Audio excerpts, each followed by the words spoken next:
नमस्कार दोस्तों, आप लोग पिछले 4 सालों से परेशान हो और पीएसएल का पैसा वापसी पाना चाहते हो। मगर पीएसएल का पैसा वापसी पाने के आपके पास दो तरीके हैं। एक तरीका बिल्कुल सीधा स्ट्रेट जाता है, जो सीधे मंजिल आपको दिखाई देती है दूर से खड़े होकर ही। एक रास्ता है आपको घूम करके जाता है। हम दोनों रास्ते इस वीडियो में आपको बताएंगे और आप चुनाव से पहले यानी कि 2019 का जो चुनाव होगा उससे पहले आप अपना पैसा वापसी पा सकते हो। बस थोड़ा सा फोकस करने की जरूरत है, भटकने से बचना है आप लोगों को। आखिर कैसे पाओगे 2019 के चुनाव से पहले ये पैसा, क्या तरीका है, वो हम इस वीडियो में बताएंगे। और इस वीडियो को आपको पूरी देखना होगा क्योंकि इसमें दो रास्ते हैं। सबसे पहला मैं आपको जो घूम के रास्ता आ रहा है वो रास्ता बताऊंगा, उसके बाद मैं आपको स्ट्रेट वाला रास्ता बताऊंगा और जो लीगली रास्ता है।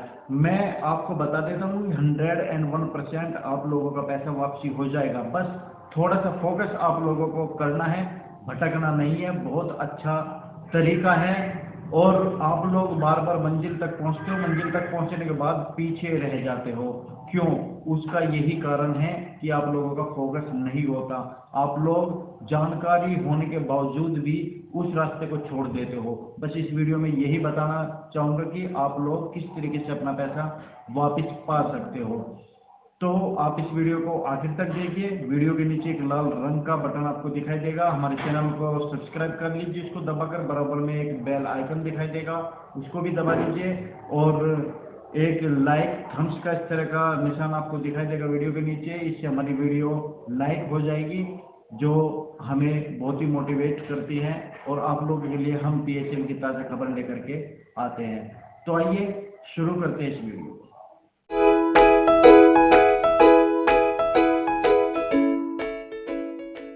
दोस्तों, पीएसएल का पैसा एक बहुत बड़ी जंग बनी हुई है। बार बार आप लोगों को या तो संगठन एकत्र करता है या आप लोग घर बैठे हुए इस आस में हो कि किस तरीके से सुप्रीम कोर्ट आदेश करेगा, कब आदेश करेगा और हमारा पैसा हमारे तक पहुंच पाएगा।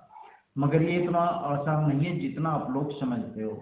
देखिए, पहला रास्ता है संगठन वाला रास्ता, जो ऐसे घूम के जाता है। आप लोगों ने देखा होगा कि कोई भी संगठन है आप लोगों को बुलाता है। मैं किसी एक संगठन का नाम यहाँ पे नहीं लूंगा। आप लोगों को बुलाता है, बुलाने के बाद मीटिंग्स करता है और कहता है कि भारत सरकार के ऊपर यानी कि मोदी सरकार पर हम दबाव बनाएंगे जिससे कि हमारा पैसा वापसी मिल जाएगा।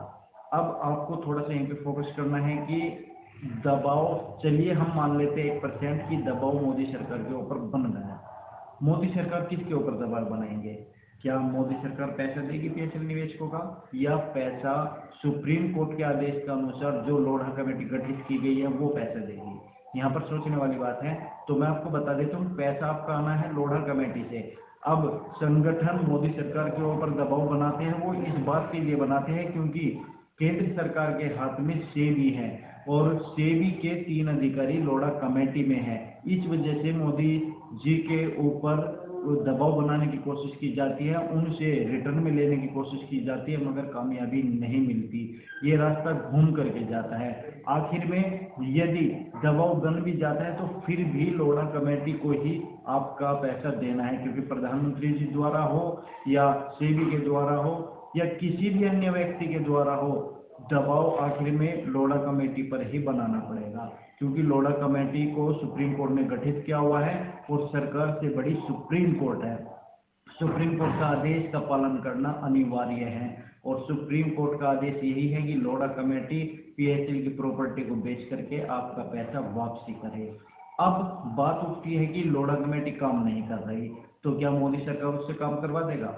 मोदी केवल इतना कर सकता है, यदि आप के जो 5.25 करोड़ निवेशक है, 5 करोड़ 15 लाख 1036 निवेशक है, यदि मोदी सरकार पर दबाव बना लेते हैं तो, और मोदी सरकार रिटर्न में दे भी देती है, तो मोदी सरकार सेबी को हड़काएगा।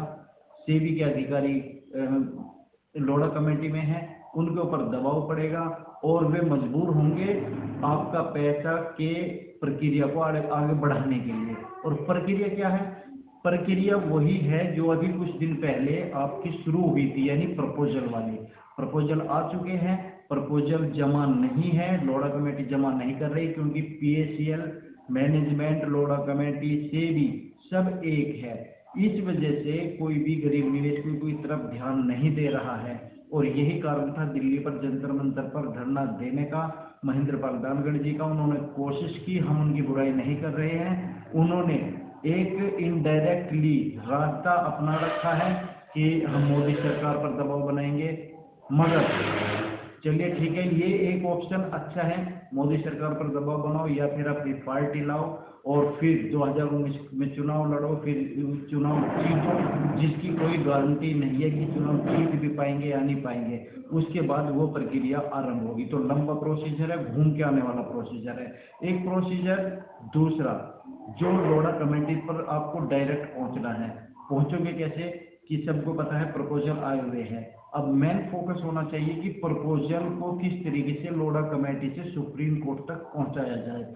लोढ़ा कमेटी के ऊपर इतना दबाव बना दिया जाए कि लोढ़ा कमेटी मजबूर हो जाए कि सुप्रीम कोर्ट में वे बेस्ट 3 प्रपोजल सुप्रीम कोर्ट में जमा करें। जिस दिन लोढ़ा कमेटी ने जमा कर दिए, सुप्रीम कोर्ट ने पढ़ लिया, तो सुप्रीम कोर्ट निश्चित ही 1-2 तारीख में आप लोगों के जो प्रपोजल आए हुए हैं पैसे वापसी को लेकर के, वो प्रपोजल पास कर देगी। किसी ना किसी को तो करना ही पड़ेगा जब प्रपोजल आए हैं। मगर सबसे बड़ी समस्या ये है कि लोढ़ा कमेटी वे प्रपोजल सुप्रीम कोर्ट में जमा क्यों नहीं कर रही है।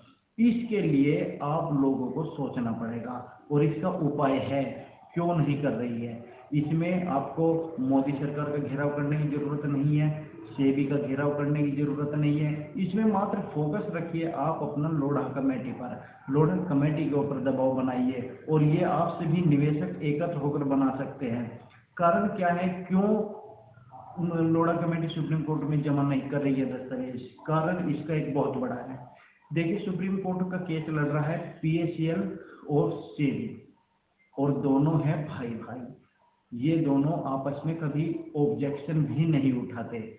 इन्वेस्टर्स की तरफ से कोई भी वकील वहां पर उपलब्ध नहीं है जो आप लोगों की बात कह सके। यदि हमारा वकील होता तो कहता कि 4 महीने पहले प्रपोजल आ चुके हैं, तो अब तक लोढ़ा कमेटी ने क्यों जमा नहीं किया प्रपोजल, सुप्रीम कोर्ट को अवगत कराता, जबकि अब तक सुप्रीम कोर्ट अवगत ही नहीं है। हाँ, हमने आपको बताया था पहले कि आप ईमेल सुप्रीम कोर्ट के ईमेल आईडी पर कीजिए, उन्हें बताइए। हो सकता है कि आप लोगों ने ईमेल ही ना किए हो, हमने ईमेल किए हैं, मगर हो सकता है कि 1-2 ईमेल से कोई फर्क ना पड़ा हो, क्योंकि सब जानते हैं कि करोड़ों की संख्या में निवेशक है और 1-2 ईमेल यदि जा रहा है तो सब यही समझते हैं और जज साहब तो यही समझेंगे कि वकील लड़ रहे हैं। जब हमारे पास कुछ इस तरह का अवगत कराने का पत्र आएगा तो तब हम उसे ध्यान में लाएंगे। तो हो सकता है कि इस तरीके से हमारी ईमेल्स का ध्यान ना दिया जा रहा हो। अब आपके पास सॉल्यूशन क्या है, ये सबसे बड़ा प्रश्न है कि हम लोढ़ा कमेटी से वे प्रपोजल किस तरह सुप्रीम कोर्ट तक पहुंचाएं, या ऐसा क्या करें जो सुप्रीम कोर्ट खुद ही लोढ़ा कमेटी से वे प्रपोजल मांग ले। अब इसका उपाय क्या है, ये आप ध्यान से सुनिए। इसका उपाय है कि आप लोगों का अपना एक वकील सुप्रीम कोर्ट में होना चाहिए। ये सबसे बड़ा उपाय है कि सुप्रीम कोर्ट में इन्वेस्टर्स की तरफ से लड़ने वाला वकील होना चाहिए जो सुप्रीम कोर्ट में आपकी बात को रख सके, जिसके लिए अभी ह्यूमन राइट्स संरक्षण संस्था के जो पंजाब के वाइस प्रेसिडेंट है श्री अमरजीत सिंह जी, उन्हीं के द्वारा उनके जो वकील हैं चंद्रशेखर आजाद जी की बात हुई थी।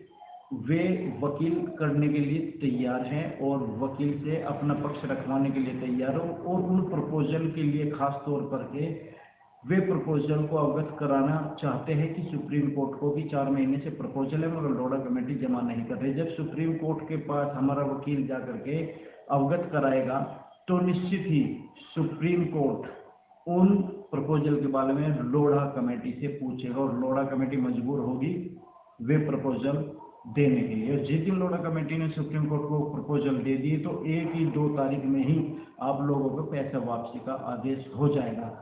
बस आपको इसमें क्या करना है, वकील करना पड़ेगा। देखिए, चंद्रशेखर आजाद जी अकेले हैं, चंद्रशेखर आजाद जी के साथ 2-4 की टीम है, मगर वकील को हायर करेंगे तो पैसा भी लगेगा। तो मैं अपनी तरफ से पर्सनल राय बताता हूँ। देखिए, हम 5,15,01,036 निवेशक है।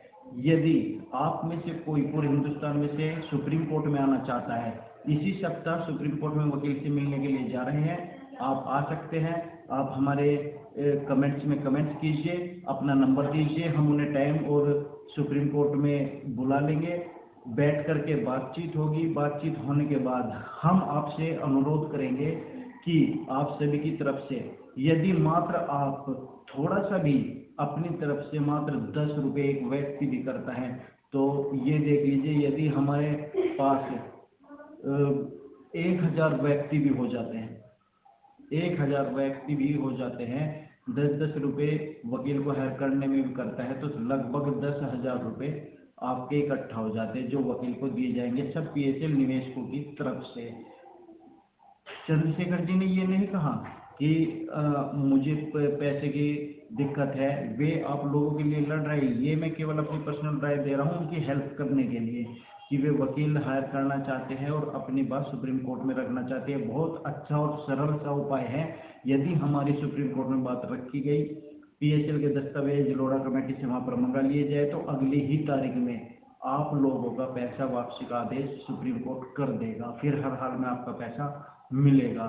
एक बात और मैं बता देता हूँ कि सुप्रीम कोर्ट की 10 दिसंबर की तारीख है, जिसमें सुब्रत भट्टाचार्य को 10 दिसंबर तक जमानत पर बाहर रखा गया था और 10 दिसंबर तक ही दिल्ली से बाहर न जाने का आदेश दिया गया था, जो सेबी के खिलाफ लड़ रहे हैं। तो 10 दिसंबर को देखते हैं कि क्या होता है। उससे पहले वकील हायर करने की कोशिश चल रही है। चंद्रशेखर आजाद जी तो कर ही रहे हैं, हम अपनी तरफ से कोशिश कर सकते हैं। यदि कोई इच्छुक हो तो सुप्रीम कोर्ट में आ सकता है, आपको पता चल जाएगा कि वकील कितना पैसा ले रहा है। तो इसमें 10-10 रुपए की कोई बड़ी बात नहीं है। आप इसे गलत भी ले सकते हो, आप ये भी कह सकते हो कि ये तो भीख मांगने पर उतर गए। देखिए चंद्रशेखर आजाद जी को क्या पड़े, क्यों आप लोगों के लिए पैसा लगाए, क्यों अपने ऊपर कर्जा करें। ये मैं अपनी तरफ से कह रहा हूँ, किसी को कोई जरूरत नहीं है। जब आप लोग घर बैठे हुए हो, आप लोग महेंद्र पाल गानगढ़ जी के साथ पूरी तरीके से ताकत नहीं झोंक सकते तो कम से कम 10-20 रुपए खर्च करके वकील को हायर करके और सुप्रीम कोर्ट में लोढ़ा कमेटी को मजबूर तो कर सकते हो दस्तावेज जमा करने के लिए। जिस दिन दस्तावेज प्रपोजल जमा हो गए उस दिन सुप्रीम कोर्ट आपके हक में फैसला सुनाएगा, निश्चित रूप से फैसला सुनाएगा। तो दोस्तों ये बड़ी बात है और जो व्यक्ति इच्छुक हो मेरी इस बात से तो वो मुझे कमेंट्स करें नीचे, कमेंट्स में मैं उसके हर कमेंट्स पढ़ूंगा। अपना मोबाइल नंबर दे और उस मोबाइल नंबर पे मैं आपको एक व्हाट्सएप नंबर दूंगा और आपको जगह बताई जाएगी तय करके कि किस दिन सुप्रीम कोर्ट में जाया जा रहा है और आप लोगों को विश्वास में लेने के लिए वकील के सामने ही बैठकर आपसे बात की जाएगी आगे की क्या रणनीति तय हो, क्योंकि जो भी कार्य करेगी वकील करेगा। अब चंद्रशेखर जी पहल कर रहे हैं तो उनकी मदद करना हमारा सबका कार्य है और महेंद्र पाल गानगढ़ जी का भी आप साथ दीजिए, क्योंकि उन्होंने भी एक इतनी बड़ी जनसंख्या एकत्र की थी वहां पर, उन्होंने भी दबाव बनाने की कोशिश की थी, हालांकि उसमें कामयाब नहीं हो पाए। कोई बात नहीं, अभी उनके पास समय है, 2019 का भी है। अब आपको क्या करना है, यदि आप लोग दोनों तरफ से दबाव बनाते हैं तो इससे अच्छी बात ही कुछ नहीं है। महेंद्र पाल गानगढ़ जी के अनुसार भी आप लोग चलिए, क्योंकि सरकार पर दबाव बनेगा तो सेबी पर दबाव बनेगा। दूसरी तरफ सुप्रीम कोर्ट की तरफ से भी चलिए, चंद्रशेखर आजाद जी की तरफ से चलिए, इधर से दबाव बनेगा वकील के द्वारा सुप्रीम कोर्ट के द्वारा लोढ़ा कमेटी पर, तो वे सेबी के अधिकारी वे बीच में पिस जाएंगे और उनके ऊपर इतना दबाव बन जाएगा कि दबाव बनने के बाद वे प्रपोजल सुप्रीम कोर्ट में जमा करने के लिए मजबूर हो जाएंगे। तो दोस्तों मेरा तो इतना ही कहना है और बाकी आप लोग समझदार हो, जैसा आप लोगों को अच्छा लगेगा। कोई इच्छुक हो तो बता देना, वरना वकील तो हायर करने की कोशिश चली रही है, क्योंकि सुप्रीम कोर्ट के वकील बड़े होते हैं, बड़ी फीस होती है। तो जो मेरे मन में थी बात मैंने आप लोगों को बता दी है। अब रास्ता यही है, यदि आपको चुनाव से पहले पैसा चाहिए तो ये दो रास्ते, एक क्रॉस होके जा रहा है, एक सीधा जा रहा है, तो कौन से रास्ते पे आपको चलना है। और मैं तो ये कहता हूँ यदि थोड़ा सा टाइम आपके पास हो तो दोनों रास्तों को घेर लीजिए। दोनों रास्तों को पकड़ कर चलने से सेबी के और लोढ़ा कमेटी बीच में पिस जाएगी और हर हाल में आपका पैसा इस चुनाव से पहले ही मिल जाएगा। तो धन्यवाद। मेरी इस वीडियो को देखने के लिए। Thank you very much.